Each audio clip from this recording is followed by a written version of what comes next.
by DJ Umesh, Shukipur Bazaar. नहीं message करे छे ने फोन रे, नहीं लागई तोड़ बिना मन रे। जितना यो को मन लगा ना दो चार दिन। नहीं मैसेज करे छे ने फोन रे, नहीं लागई तोड़ बिना मन रे। सुनबे हमरा से डांट रे, ये बात कर मन फोन काट के हम तो बना बैठी घाट के। ये बात कर मन फोन काट के हम तो बना बैठी घाट के।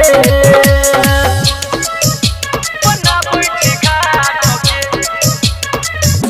ये बात कर मन फोन काट के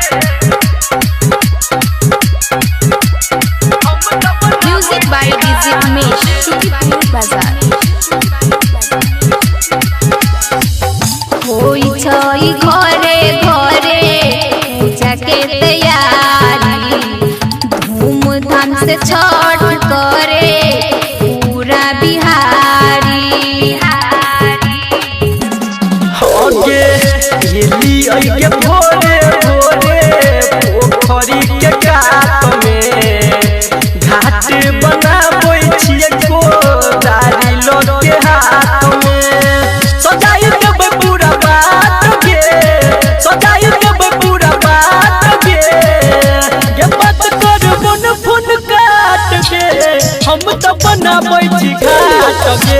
ये बात कर मन फोन काट के हम तो बनाबै छी घाट के। बनाबै छी घाट के, बनाबै छी घाट के। ये बात कर मन फोन काट के music by DJ Umesh, Shukipur Bazaar. बनाबै छी घाट के।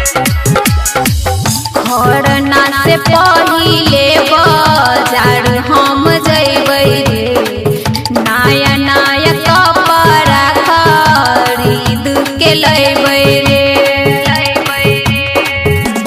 होगे रथ पे सवारी अइतो सूरज भगवान गे।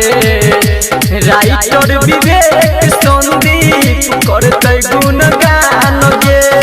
सब करत पूजा पाठ गे, सब करत पूजा पाठ गे। ये बात कर मन फोन काट के हम तो बनाबै छी घाट गे। ये बात कर